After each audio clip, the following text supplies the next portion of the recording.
সকালবেলা ঘুম থেকে উঠেই আমার দুটো পার্সেল এসেছিল, আর বিকেলে ছিল আজকে আমাদের ব্যাচেলার পার্টি, যেই ট্রিটটা আমরা নিনির থেকে নিয়েছিলাম। আর এখানে নিনিকে যে সবাই আলাদাই যত্ন করছে, আর পাম্পুদি তো একটু সুযোগ পেলেই আমাকে আমার বিয়ে নিয়ে জ্ঞান দিয়ে দিচ্ছে।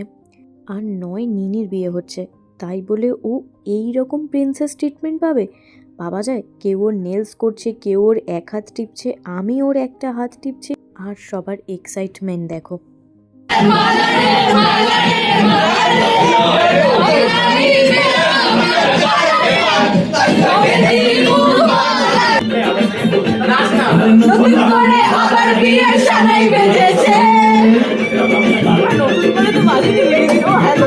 নাচ গান এই অবধি ঠিক ছিল, এইটা ওরা কি করছে?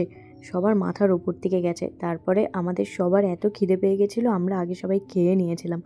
এরপর শুরু হয়েছিল আমাদের ব্যাচেলার পার্টি, যেইটা আমরা নিনির থেকে নিয়েছিলাম। এরপর সবার শুরু হয়েছিল নাচ, মানে বিশেষ করে পাম্পুদির নাচ। আর সারা পার্টিতে নিনির থেকেও বেশি মনে হয় এই ব্রাইড টু বির ফ্যাশনটা সায়ন পরে ঘুরেছে। এমনকি পরের দিন সকালেও এটাকে ছাড়ছে না। আমি জানি না এটা করেও কি ইঙ্গিত দিতে চাইছিল, কিন্তু এইটাকে ওর গলা থেকে খোলেনি। একটু চিপসটা দাও।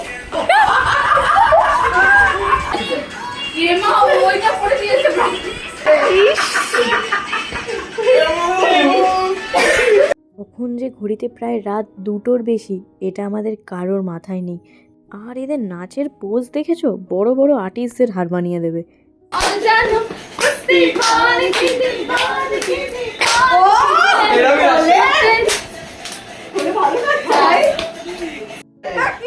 আমার চশমাটা ভেঙে দিও না, এটা দামি চশমা।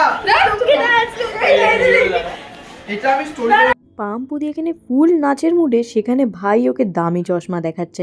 তার জন্য এরকম তো একটা রিয়াকশান আসবেই। তো আমরা সেদিন অনেক মজা করে লাস্টে নিনির জন্য একটা কেক কেটে আমরা সেলিব্রেশনটাকে শেষ করেছিলাম। আর আমাদের ব্যাচেলার পার্টিটা ছিল মনে থাকার মতো।